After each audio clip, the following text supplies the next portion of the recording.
Okay, it is the end of the month. So this month's book review is Folk Witchcraft by Roger J. Horne. It's subtitled A Guide to Law, Land, and the Familiar Spirit for the Solitary Practitioner. This is the revised second edition. Not sure who it was published by, whether it's a private publishing. Hang on. So far as I remember, this was originally, 2019 was originally published. This is the 2021 edition. Moon Over the Mountain Press. There we go. That's who did it, who published it anyway. Right, now, first impressions, Roger J. Horne. I love Roger J. Horne. I think he's brilliant. And he actually writes, specifically, he doesn't like to call his the work he does traditional witchcraft. He prefers folk witchcraft, and he actually goes into why in this book, and it makes a lot of sense actually. To put it basically, he feels that traditional witchcraft kind of points to this idea that there's, if it's traditional, therefore there's a lineage behind it, whereas it's not really the actual definition of traditional witchcraft. That's the impression it gives a lot of people. So he prefers the term folk witchcraft. Now, this book, it's got all of its little hand-drawn icons, images and stuff, which are, that's Roger J. Horne's style, love it. But this is a very, very quick read, actually. For me, I'm not a fast reader. It took me, I think, maybe 4 or 5 hours. For anybody who's a fast reader, it might take you 2 hours or something like that. But you can see it's there's not a lot of text on the page. The text is quite large, and it kind of it's a quick, very, very quick read. All right, and it's a total, this edition anyways, total 248 pages. There is obviously a great bibliography and further reading in the back. There's quite a few books. There's on 2.5 pages of books you can go through here. Now, actually, coming to the actual bibliography, recommended reading and things like that, there is a chapter. Let me just get to it. I think I've gone past it. No, it's here. There's a chapter right at the beginning that he titled Approaching the Law. And there are some very interesting recommendations. These are all like old books. These are, for instance, Reginald Scott's Discovery of Witches from 1584, Francesco Maria Guazzo's Compendium Maleficarum from 1608, the Carmina Gadelica from 1900. These are the old texts that where all the charms and the incantations, the old folk magic actually comes from. And these are the more respectful texts, not like the Malleus Maleficarum and things like that. These are a bit more respectful to the witches themselves. There's also mention of plant lore, legends, and lyrics by Richard Folkard from 1892. So very interesting references to some of the older texts that are quite good to read if you want to know a lot of history about witchcraft itself. So he splits up the book into, well, 4 sections actually, but he kind of refers to the initiatory law, or the initiatory path of the witch, as being split up into 3 sections, those being law, land, and the familiar spirit. And he then goes into each one. After that is his grammar, grammar being a grimoire or grammaire, which is a collection of chants, charms, incantations, workings. It goes into puppets. It goes into the witch ladder. Rowan and red thread. This simple talisman is made of rowan berries, pierced and dried, then strung on a red thread. Over it, the following charm is spoken to awaken its protective qualities. Rowan berry and red threads bring all evil to its spit. to its sped. So, you got all these little old folk witchcraft and folk magic incantations and stuff. The witch's ladder, easy, just a description of it. But it's very, very simple. I don't really want to use the word simplified for this book, but it's simple. It's straightforward. It's almost like sitting around the bonfire or the balefire, listening to owlers talk. It's kind of like straightforward, no fluff. Just get straight to the point and just tell it as it is. And it's put across as simple. None of this complicated stuff, and definitely none of the like flourished poetic kind of language that a lot of people tend to use. He goes into each, like as Roger J. Horne naturally does. I've noticed in his book so far, anyway, is that he will talk about some law and then he'll go into practice. So, for instance, in the first section, let me just get to where he starts. So, the first section is about, let me go here, law, all right? So, there's the chapter's titles, all right? So in law, we have a look at approaching the law, magic in folk witchcraft, spirit flight in folk witchcraft, the witch's sabbat, meetings with spirits, the old ones, and then it goes into practice. So after that law itself, we then go into the practice of finding your story. And these are simple, right at the beginning, they're really simple stuff. Then it goes into spirit flight, all right? And meeting the familiar spirit, and then ritual construction. And then it goes into the next section, which is then land, which is the next initiatory step or stage. So, as I said, when I noticed this with the Broom at Midnight, there's some law and then the practice, then law and then practice, and then law and then practice, and he keeps going in that kind of same vein, really. One thing I haven't done yet. Let's just have a look at have a look at the reviews on Amazon. I'm going to go down. This is the other book I've read so far. I do want to get all of his others. They're great. Witch's Devil, I definitely want to read at some stage very soon. Before I actually get to this, I just want to give some background on Roger J. Horne himself. I grab some stuff. So Roger J. Horne is a writer, folk witch, and modern animist whose work bridges historical traditions with contemporary practice. Drawing from his ancestral roots in Scottish cunningcraft and Appalachian herb doctoring, Horne's approach to witchcraft emphasizes spirit work, sympathetic magic, folk herbalism, and augury. Horne is particularly interested in charms and practices from the early modern period, focusing on connecting practitioners with older magics and encouraging them to root deeply into their own sources of ongoing initiation. Through his writing, Horne seeks to help witches rediscover the living tradition of folkcraft and connect to their own sacred initiatory threads of law, land, and familiar spirit. In addition to his books, Horne offers resources such as tarot readings and maintains a blog where he shares insights into his practices and the broader world of folk witchcraft. His website is Roger J. Horne, as his name is, .com. There we go. Simple as that. Just make sure you spell his name right. Horne has got an E on the end. His work is characterized by a commitment to authenticity, encouraging practitioners to engage deeply with their local environments and ancestral traditions.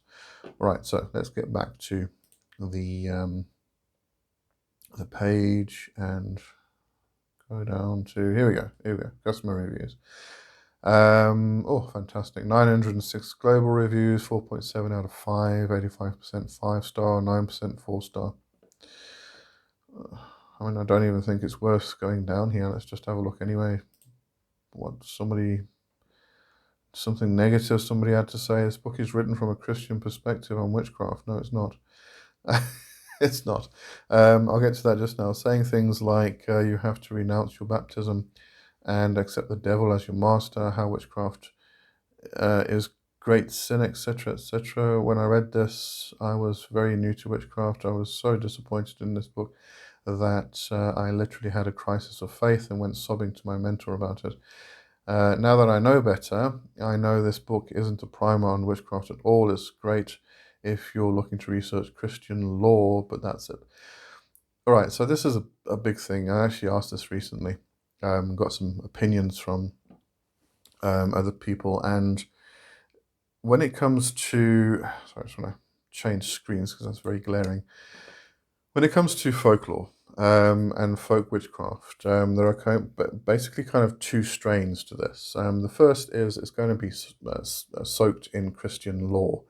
And that's because, when you're going back to the 1500s, 1600s, where all of these charms, incantations and stuff actually come from, and we're speaking specifically around the area of Europe, um, the land was soaked or steeped in Christianity at the time.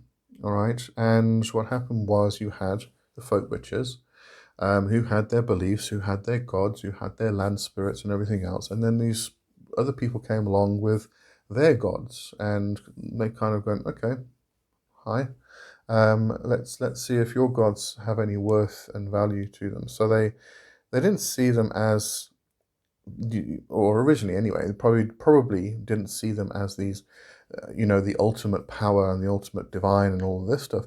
It was just somebody else's gods.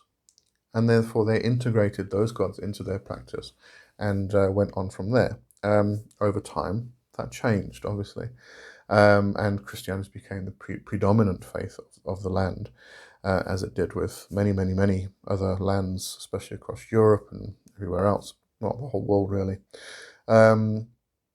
But this is why there's a lot of Christian law. I mean, the incantations and the charms and the chants and stuff, they bring in God and Jesus and Mary and everything else. There's, for instance, a big belief in particular areas, most probably and specifically like Glastonbury, that Breed, the Irish goddess Breed, or Bride, or Bridget, as some people call her, was the midwife of Mary and gave birth to, or helped birth, Jesus, and became, I think some stories also carry on that Breed, or Saint Bridget, became Christ's godmother. All right, so there's all these legends and myths, but there's a lot of Christianity that seeps into the old charms and things from folk magic. There is another strain that try to reclaim pre-Christian practices, and that's a particular line or strain or tradition itself. But a lot of witchcraft does that. All right, so let's get back to the reviews. All right, so that should be noted anyway. All right, the other one, the author is promoting Christian dogma again. People just don't understand what folk magic is about. Another one, I purchased this, but it got lost in the shuffle, so I wasn't able to return it timely. That window closed. I tried to open it today, and I'm told it's not compatible with my device. I obviously bought the digital version and can't open it. I love how the author states his spirit guides provided him with the information in the book and that he was writing it on their behalf. But most of it is information you can find in other books several times over. It's a very short book full of stuff I've read before. That's because it references older texts. Some people, and a spirit can guide you to those texts, Anyway, And then this book is less about the craft and more about religion. Do not recommend, okay, people not understanding what folk witchcraft actually is. Let's just have a look at the 3-star. There's none in the 2-star. I don't know what I was expecting, but this book in fact does not tell you any lore of folkcraft. It simply tells you to find your own lore practice, etc. So if you're looking to find your own folk practice, this book is for you. If you're looking to learn a folklore type, well, yeah, that's how folklore works. You find your own path and your own connection with the land. Okay, it's just people who are not really understanding the reference itself. Okay, so anyway, all of these will be praises, so I'm not going to bother with too much about those. Okay, so that's it, I think, for the reviews. Let's see, what else did I have? I did make some notes regarding like key strengths and considerations.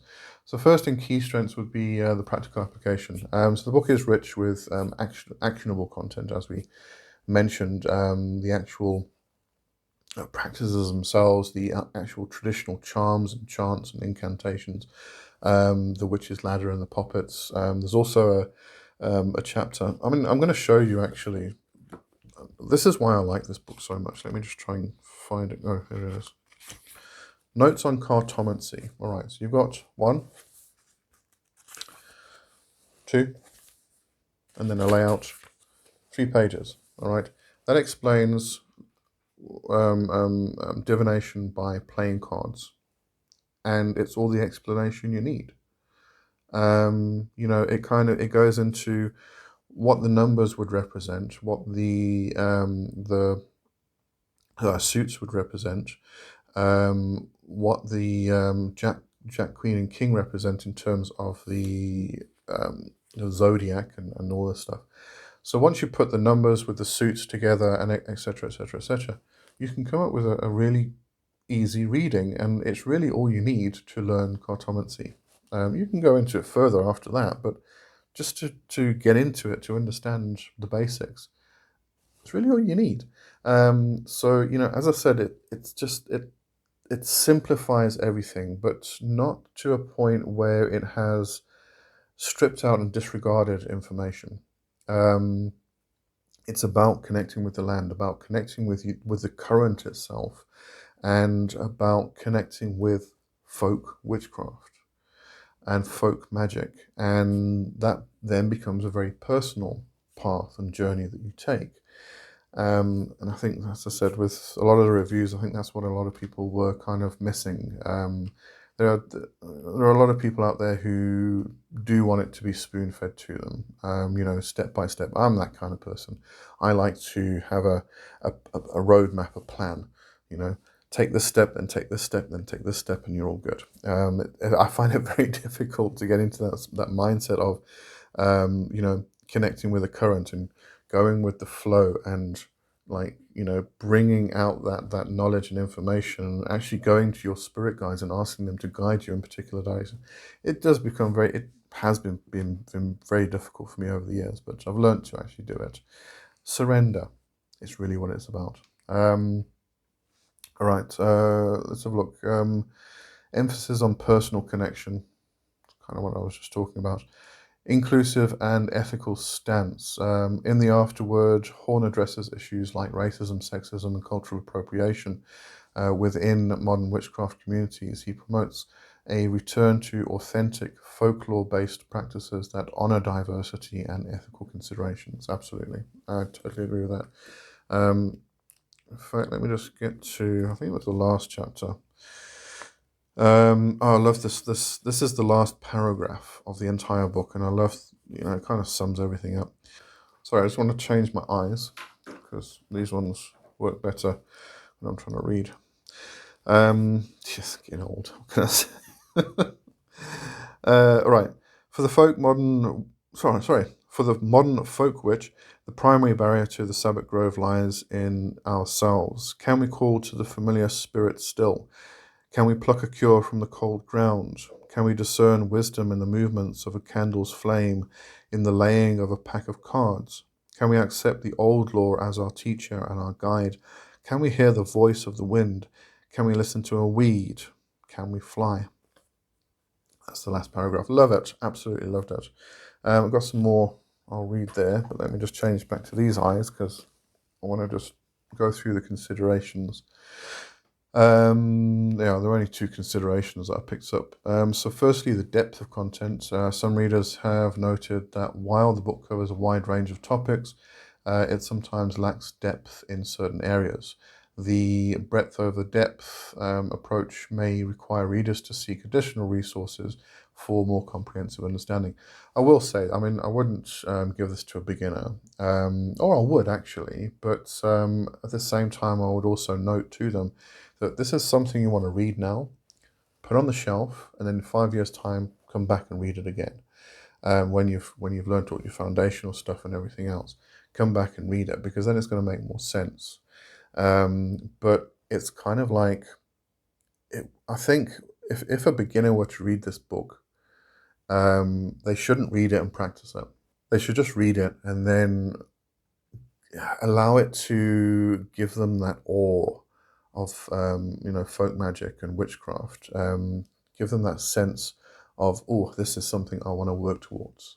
That's what this book kind of would do, and it can do it for anybody. I mean, I definitely, sure, right in the beginning, the practices might seem simple, but when you get into the familiar spirit section, where you're working with the spirits themselves, there's some fantastic advice. Calling to the familiar spirit, the witch's altar, calling to the old ones. But there's some really good advice on how to actually get this particular chapter, sigils and incantatory formula. It's actually about working with the spirit and getting the name of the spirit, the personal name that you work with in regards to the spirit. The name, there's an incantation that you can create. There is a sigil you can create, and taking a sigil and simplifying it down to something which is just really straightforward. So yeah, it goes into areas that a lot of people don't really consider sometimes, but should be considered, obviously. Anyway, moving on. Where was I? Use of archaic elements, and this is under consideration still. The inclusion of older European texts and Latin phrases adds authenticity, but may be challenging for readers unfamiliar with these elements. However, this choice aligns with Horne's commitment to traditional practices.